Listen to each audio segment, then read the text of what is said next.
This is Unfiltered Vitamin Z being brought to you by Zaid. Thank you for tuning in. Actitud, you got the actitud, mucha negativa. I got the gratitud, sangre palestina. Thoughts in your mind can be potent. We got wilder and recklessly poet. I'm a poet and I flow it, constantly progressing and I show it. I wrote a song a while ago. It was called I was having fun with it. It's called Wide Open Roads because the whole beat was like doom, doom, doom, doom, doom, doom. It was like wide open roads. Because I was driving when I was listening to the beat, and I was like wide open roads, different country codes, different languages, different flows. Wide open roads from the 972 to the 34. Flintstone style with the feet to the flow. What was I saying? Todo el mundo quiere saber que los líderes van a ser cada loco con sus temas, pero solamente hay este planeta con este clima. Georgia, Francia, hasta Lima, Florida, Vegas, hasta Corea, caminando por la calle, volando por el cielo, hielo fundiente, pendiente, pasta, gran autopistas, curvos en la montaña del norte de Tailandia, ríos por el sur de España, hasta playas en Tenerife, el oeste de USA. And then I was just like, rhyming shit just to rhyme it? Like, none of this shit even makes sense. Country roads from the speakers, laptop stickers, switching lanes, blinkers, long distance whispers, safety scissors, and full body mirrors. Like, none of that shit, like, actually makes sense. Like, it's not like I don't even know, like, why, but it was just shit, the first thoughts that would come into my head that, like, rhymed with it. And I was like, gon' hop on to a flight to hop on in style. Namibia, Nigeria, say what's up to Io. On another plane to take the wind, I'll take the aisle. Not too far to Zanzibar, back to see sitting Palestine across North Africa. Maybe chillin' Salamanca, but not for long in one place I can't be staying. So I guess again across the Mediterranean. Oral tradition, storytelling. If I'm born you can get to skipping. You choose what you want to hear, no reason to be bitching. Originality, slim pickings, cold world, iceberg pimping. Even from back then, you can make a living from documentation on how you was living. That was essentially, when I was writing that, it was like wide open roads. Like, yeah, the journeys that we go on, the shit that we do, whether we walking, we driving, we flying, even if we're in one place, but mentally we're going to different places. Mentally we're on a wide open road. You know what I'm saying? It doesn't have to be like a physical one. It could be a metaphorical one too. And that's the whole idea, was like old tradition storytelling. The idea that you can do two things, or multiple things. You could write nonfiction. I mean, you could write fiction. You could make up shit. But where does fiction come from? Fiction, at the end of the day, is still gonna come from inspiration and things that you see and hear. Even some of the best fiction is historical fiction. If there's something related to either a character, an event, a place that people actually know that's tangible, something that they know that they can relate to, that's gonna hook them in. It's like, you know, Abraham Lincoln and vampires. Like, what the fuck? It's gonna draw you in. But then there's the whole fiction, you know, certain things. And Hollywood does that anyway, even within a true story movie, even with a non-fiction, even with a true story, there's certain aspects of it and details that could be exaggerated or withholded for the purpose of entertainment. And so it was one of the beautiful things when a lot of rappers mention him, and Dave Chappelle had his book, what's his name, Iceberg Slim, a pimp from the 40s. I think it was around that time, like 40s, 50s. Could be, he might have been a little older, maybe from the 20s and 30s. But I was reading a bit of his book. He has multiple books. That's the crazy part, that he made money selling multiple books. Went to jail multiple times, was a pimp, and it talks about pimping terms, and not just the pimping lifestyle, but he talks about like crime and all the types of shit too in different aspects of his books. And it's crazy to even think about that nowadays. Like, you could have a podcast like this. You could have a whole feed on Instagram. You could have a vlog YouTube channel. You could have a Netflix series. You could have, you know, a show like Grammy, for example, on Hulu. You could have so many aspects mixing entertainment while telling your actual story, right? That's the whole aspect of documentation, where somebody is going to enjoy what you have to say, because as a humans, I think naturally we're storytellers. I think naturally we have that ancestral bond of sitting around in a campfire. If you think of, like, I think of tribes, I think of ancient civilizations, right? You know, going from West Africa all the way to East Asia, and, you know, cutting through the Middle East. And I think of people getting together and just spitting shit to each other. And the idea of like it's an oral tradition to storytell. Before people could even read and write, they were damn sure sitting around telling each other shit, even before they knew what exactly they were saying, even before they had the actual alphabets, actual letters. Even when they were just, even before they could formulate that shit, they were still finding a way to communicate. And like even now, like my cousin could say something like, "Hey, you want this?" Like that little tone of like, yeah. Like you kind of know what that kind of means. No, yes, duh, whatever. I don't fucking care. Like you could kind of get in tune with exactly what it means, what they're saying when there's not even an actual word. And so like oral traditions were not even that long ago, like in Palestine. Like I was just on the phone with my uncle. He grew up, and when somebody traveled or went out and they came back, they were kind of like a newspaper. They would come back and be sitting, and a bunch of people would be sitting around them, and they would tell stories about where they've been and what they saw and shit like that. And whether or not all this was true, it really didn't fucking matter, because people were gonna change that dude's story. Once he told it, whether truth or false, whatever happened, everybody listening was gonna go retell other people that weren't there, and they could have changed it up too. It's like if you ever played the game telephone. When you play the game telephone, whatever somebody says, it's not gonna be the beginning of the game. It's not gonna be the same as the end of the game, because either through human error and then you trying to fuck up and tell somebody a complete lie too. I mean, for whatever reason, people are going to change what they heard, whether by accident or on purpose. It doesn't matter.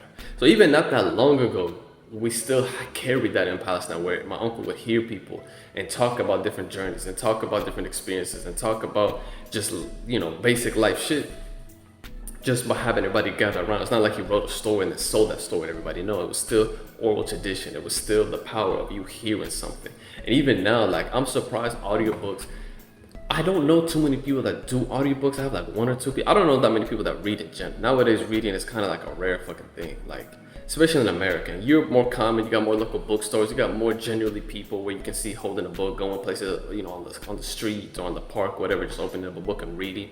Otherwise, I really don't see that shit too common in the US. But we do read. We do consume.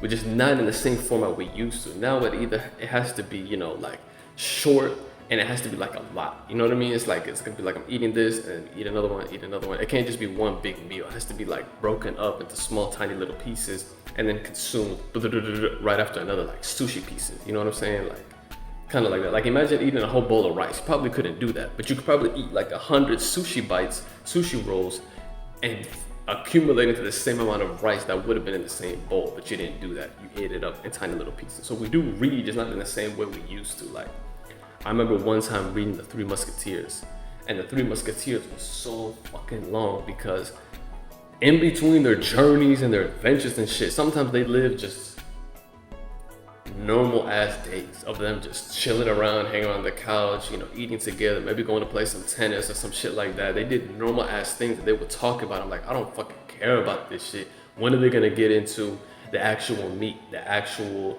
adventure? I'm reading about the Three fucking Musketeers in France. Like I want to hear some sword fighting, some stabbing, some bitches, like some action and adventure shit. And there was none of that going on. And for me, what it felt like a huge chunk of the book. And I was asking my teacher about it, and she's like, what do you expect? You're reading the original version. Like they're going to have this much shit in because there was no this, there was no phone, there was no huge forms of entertainment with technology the way we have now. So yeah, they were gonna read a book and want to read about all the dumb shit because that's what their form of entertainment was. So the way they consumed it needed to have that much detail.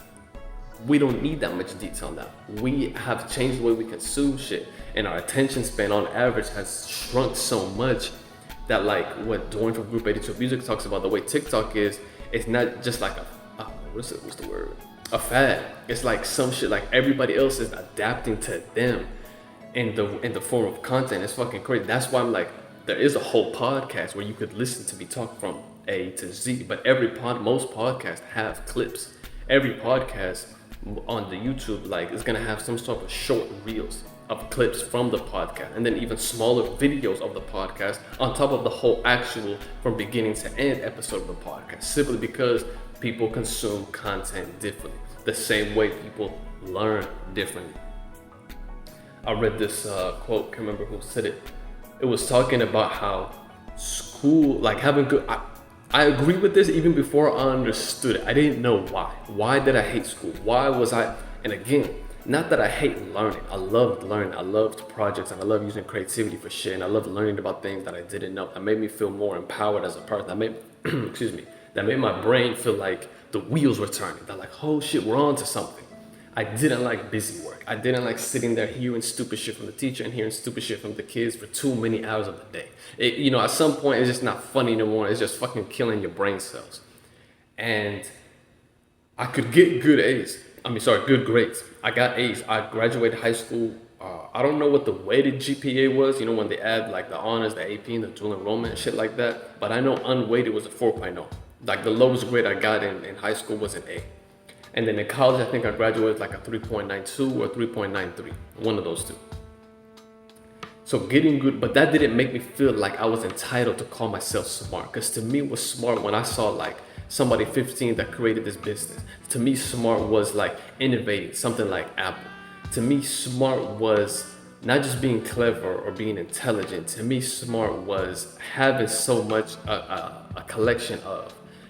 One, you had to know books. You have to know some sort of intellectualism, in some sort of intellect that comes from academics. Two, you had to know some sort of level of street smart, right? How you gonna not be able to cross the street, but you know physics? Like that don't make no fucking sense.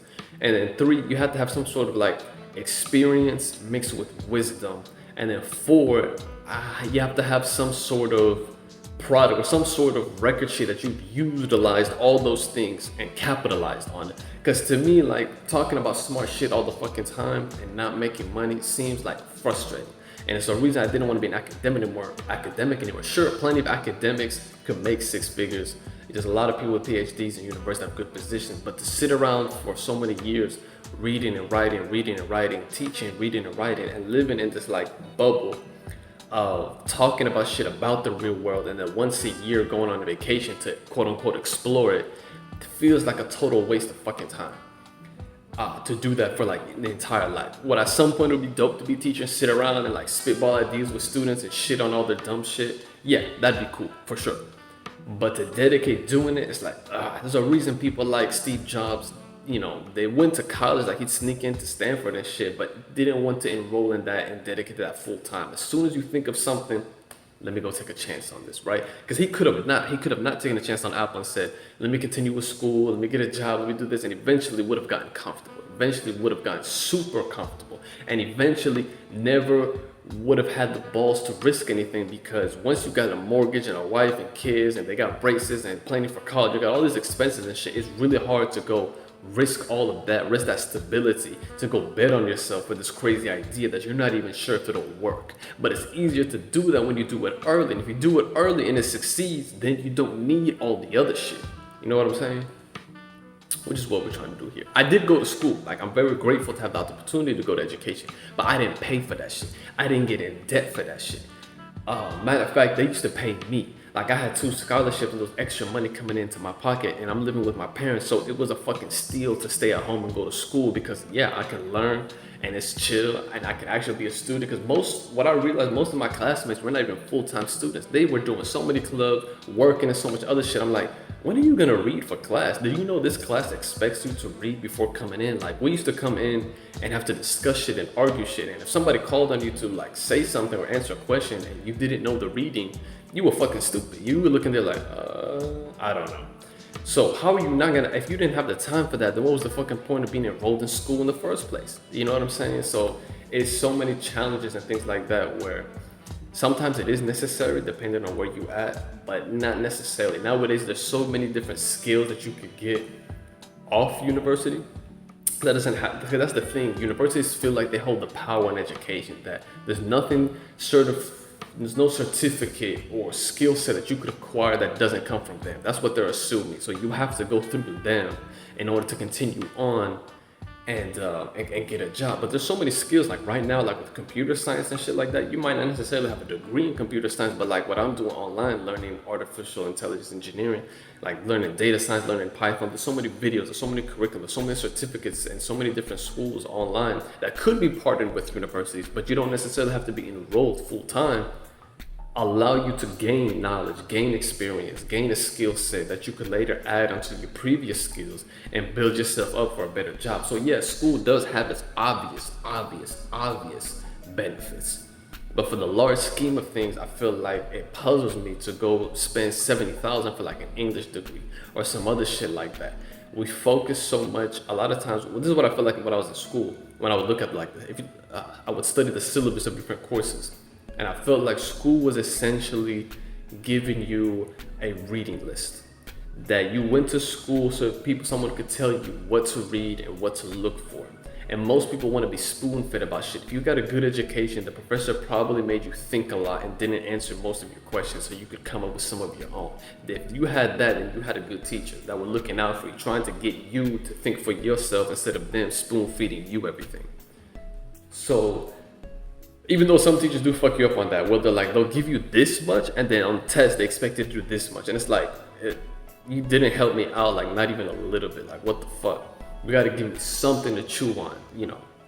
So that was essentially what I learned in school, that it's a reading list. Sometimes you want to study things and you want to enrich yourself, but you don't know where to start. What should I read? What type of authors? What should I look at? And a good teacher should give you a reading list, the required materials for class, should give you types of pieces, whether articles or books or whatever, that they personally don't even agree with, that they personally might have disagreements with, and do so many different things with that to try to get you to see so many different sides and so many different tastes. Like one of my seminars in history was Pirates of the Atlantic, and one of the required books we had to read for that, most of us loved, and I did initially. And it was crazy how my professor got us to hate a book that we loved. And I can't look at that book the same anymore because of how he broke it down for us and how he made us look at it from a different perspective. After he had us read and discuss it, like, it's not like he told us from the get-go. Like, he didn't give us like some sort of assumption about it. We just all came in like, yeah, you love that book? He's like, yeah, it was dope. And then the next week, he gave us a book that we all seemed to fucking hate. And then after we discussed it, we're like, yeah, we all fucking hate this book. Then he sat there looking at us like, and he started to play devil's advocate again and got us to actually love a book that we all initially hated. So it's dope when you got people that are looking out for the way you think, are trying to make sure that you are formulating your own opinions, and you're doing so in a style that you're using critical thinking skills, you're using, logical reasoning, you're using your actual brain to think about shit, to look at shit and digest it and figure out what's okay shit and what's bullshit. You know what I'm saying? I don't even know what I wanted to talk about. Like, all that, I didn't even know I was gonna say that. Like, oh shit. I had some things that I was gonna say, but now I don't even know. Okay, I have a question. And I was gonna Google this, but every time I Google it, I get a bunch of shit, and it's hard to like dig through. Oh, before we continue, first of all, thank you so much for still listening.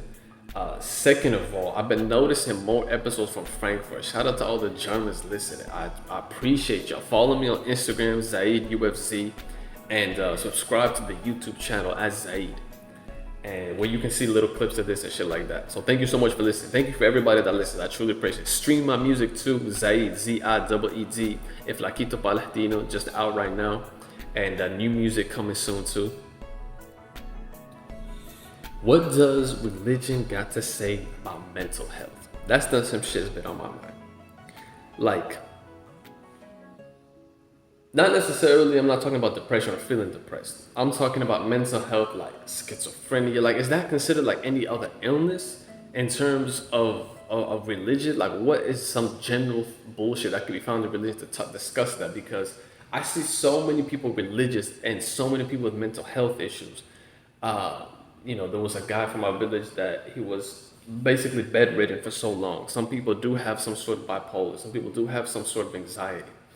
And I was just curious, what does the religion have to say about that? Because if you just gotta pray on it, like, pray for what? Like, why do I have to pray for something that God gave me in the fucking first place? You know what I'm saying? Why didn't he just give? And I get it. You can twist it and say, well, you need to know light so you can know darkness. I'm not talking about that. I'm just talking about not on a macro level. I'm talking about on a micro level, on like a day-to-day shit.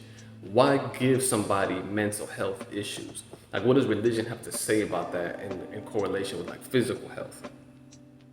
Yeah, because if God has this plan anyway, what the fuck I'm gonna do by praying? Like, he's not gonna change it for my bitch ass or yours. Like, he's not gonna do that. He's not going to just be like, you know, I would really love it if you did this, this, and this. Well, then he would have just fucking done it. Like, it don't make no sense prayer wise. And I saw this meme, and I might have talked about it in a previous podcast episode too, where the meme was somebody like praying for like the plant to grow, and then other person was like watering the plant, giving it good soil, giving it plenty of sunshine, and that was what it was calling spirituality. Because I feel like religion is so man-made that it serves man that we're not even serving ourselves properly. Because look how we take care of ourselves. Look at the rates of obesity. Look at the rates of so much male man-caused illnesses. So, and if religion's man-made, look how we treating ourselves. So yeah, we're gonna have mental health issues and problems with religion because we've created that shit. But when we try to take care of ourselves as spiritual beings, I feel like we can achieve a greater level of health that way. When you're trying to take care of your soul, and when you're trying to see how you connected to the earth and the universe and everything, I feel like that makes us more inclined to look after one another, because taking care of my health is taking care of your health. You know what I'm saying? Because you definitely want to care more about my health if I'm coughing on you on the subway. You know what I'm saying? It's like, so if I'm healthy, you healthy, we all healthy. Oh, another thing with mental health and like having issues, shit like that. I remember was going through like a period of like a lot of anxiety, and I've always not been a big fan of religion. And my dad said something about like, oh, you know, God has a way to pull you back when you leave religion. Like one way or another, the further you get away from it, he finds a way to pull you back. And to me, it fucking hit me like, doesn't that come across like a very controlling, egotistical motherfucker, psychopathic? You know what I'm saying? Like some type of like emotionally abusive boyfriend or girlfriend, something like that. You know, like no matter how you try to get away from them, they keep coming back into your life and being so fucking toxic. That's what God feels like when religious people talk about it. When spiritual people talk about the universe and a higher power, it feels so much better than hearing it come from somebody devoted to an organized religion. It makes their God feel like some fucked up dictator. You know what I'm saying? It's like finds a way to pull me back. Why the fuck are you trying to pull me back? Why do you desperately need me to pray for you? Why do you desperately need me to follow your teachings? Well, you know what I'm saying? Like, what is it so bad that I could be a good person without following your bullshit? You know what I'm saying? It's like government's always fighting organized crime because there's always competition. There's always competition. The government is not some holy institution. It's one form of organization, so they call everybody else criminals, so you don't follow them. So you're not under their protection. They try to protect you, and when they protect you, they control you. And when they control you, they're getting rich off of your ass. Because in some areas, whether you're paying the cartel, you're paying somebody for protection. The same way you pay the government for taxes so they can represent you and defend you and protect you and all that shit. Yeah. How can you fall something like that? When you leave a religion, God finds a way to pull you back. What a controlling, manipulative bastard. I wrote that like a while ago. If you believe that, then best believe God might be a woman, because that sounds like some cunt shit. Oh shit. The thing about these notes, it doesn't even tell me when I wrote it, because like when you go like on the phone, is it coming up on the camera? No, okay, it's not coming up. Won't focus. Let me see. See, it's like different like note slides. So I'll just type it, but it won't give me like the date. And if I do multiple ones, it'll give me like an average date. Like it'll just say like November something. And I'll be like, but why does it say the same date for like 4 different notes that I know I didn't write on the same day? I don't fucking know. But yeah, that's another thing I want to discuss. Okay, something else too that I found interesting was like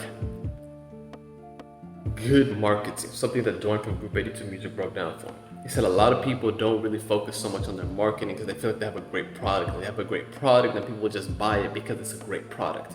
And he said it was stupid because Android users, for example, like I got 2 Android phones right now, like the camera one and this one right here. And I think I've had Android since I was like 13. I went in to buy an iPhone when the iPhone 5 came out. They didn't have it. And I was like, I'm coming out of here with a smartphone, okay? Like, I've waited long enough. I want a fucking smartphone. I've heard the Galaxy S3 sounds pretty cool. I'll take that shit. And then after I had it, I was like, I should have got an iPhone. Because I have Apple products. Like, I always had the iPod Touch, the iPad. I got a MacBook over there. But I've never had an iPhone before. So I was like, fuck it. And then after that, I got the Note 4. And then I just kept going with like other Samsung and other Android phones. Now I got OnePlus. But marketing wise, if Android phones, especially Samsung, are so much better than Apple, why is Apple a better, and not better like quality wise, but money wise, it makes more money. The market for Apple is way bigger than it is for Samsung. Apple phones, Apple's $1 trillion company. So why is it then? Why isn't Samsung? Actually, how much is Samsung worth? Samsung worth. Okay, it says it's the second largest tech company in the world, coming second only to Apple. Yeah, they're not $1 trillion company. Apple is, if I'm not mistaken. So Apple has great marketing. Like, think of the Apple Store. Feels like a great place to go. The lighting, the way it's organized, the way everybody got their nice shirts and shit, their customer service. Think about their commercials and the way it makes the people feel connected. Think about FaceTime and iMessage. All that has been like propaganda in people's fucking head. There's so much shit that Apple does every year that it's just dope. Like, I bought a MacBook Air when I was 17 because years earlier, when Steve Jobs was still alive and the MacBook Air came out, this motherfucker came out on stage with, like, those yellow envelope things that have like the little prongs. It's like yellowish, and you fold it over and you got the little two prongs that close it. You put like letters and shit in it. He walked on stage with that, and then he pulled out the MacBook Air out of that. And the presentation was so slick and so cool, and that motherfucker was so thin. I was like, when I get older, I'm gonna buy that shit. And that's what I did. I bought the MacBook Air because I just had that like ingrained in my head, like I was so fucking cool. So it's dope marketing. And when you got great marketing, like Dorian said, when you got great marketing and you got a great product, those two together, you're gonna make a shit ton of money. So having a great product is one thing. Sometimes products sell and we don't even sure why. It kind of sucks, but it's got great marketing. And when you got great marketing and that sucky product is moving, you can then later increase the quality of that product, and people will then come back and buy even more. I'm like, yeah, man, it got so much better, blah, blah, blah. Like, people will come and tell me, like, they're listening to like an artist or something. And I'll be like, I don't really listen to them. It's like, no, listen to the new shit. It's gotten a lot better. And like, but why would you listen to their old shit in the first place? Like, that shit was like super trash, but it had great marketing around it, and people still gravitated towards it because it was some sort of illusion from the outside. It was wrapped so nicely, it made you think that it wasn't a shitty product, even though it was. So sometimes something is shitty, but it doesn't have to be wrapped shitty. It's got to be presented in a slightly better than shitty, and people won't think it's shitty. So I don't know. That's interesting. What else did I want to say? Yeah, that was the aspect of bad marketing, because there was an episode in Dear White People. And we have to market ourselves completely, not just as a brand, like, okay, Filtered Vitamin Z, it's a podcast, it's a company. No.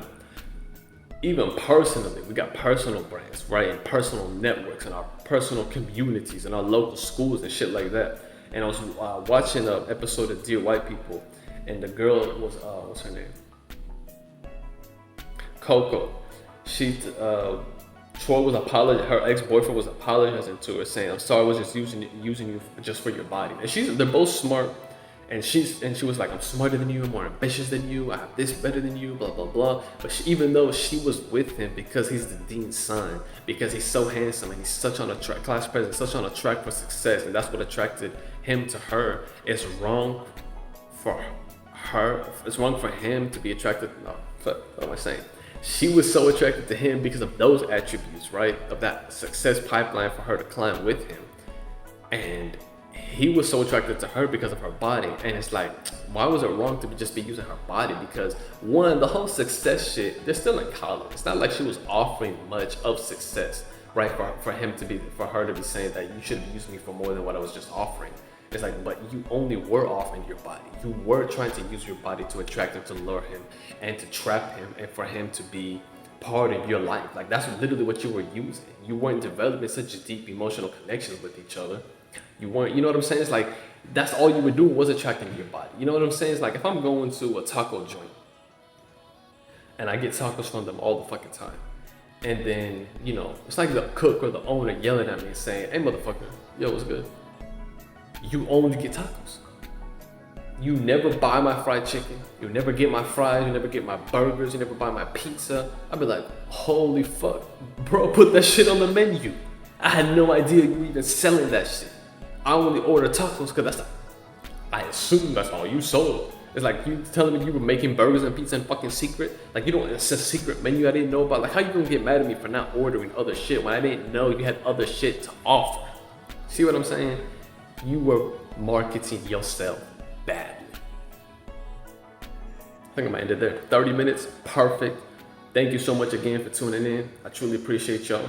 Unfiltered Vitamin Z podcast, Zaid UFZ on Instagram, Zaid.com. CBD products coming soon, early next year, along with Unfiltered Vitamin Z project, musical project. I'm telling you, man, you're gonna want to listen to Unfiltered Vitamin Z, number one. Number two, $8 for the project is gonna get you a choice of either CBD oil or pain CBD cream, one of the two, and that'll also initiate for you to be part of the half off club. When I have my CBD products on my website, good shit too, I promise you. If you're fucking with the podcast, believe me, UFZ gonna get you lit like CBD, easy as 1, 2, 3. So I'm gonna get you with that, and you're gonna be part of the half off club. Subscribe to the email list if you follow me everywhere and you buy the album.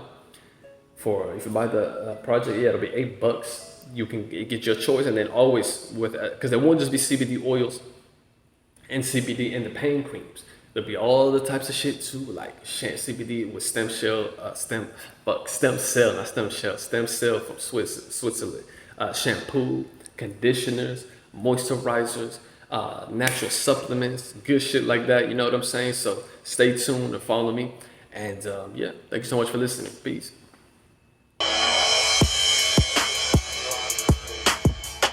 This is that UFZ flow, yeah.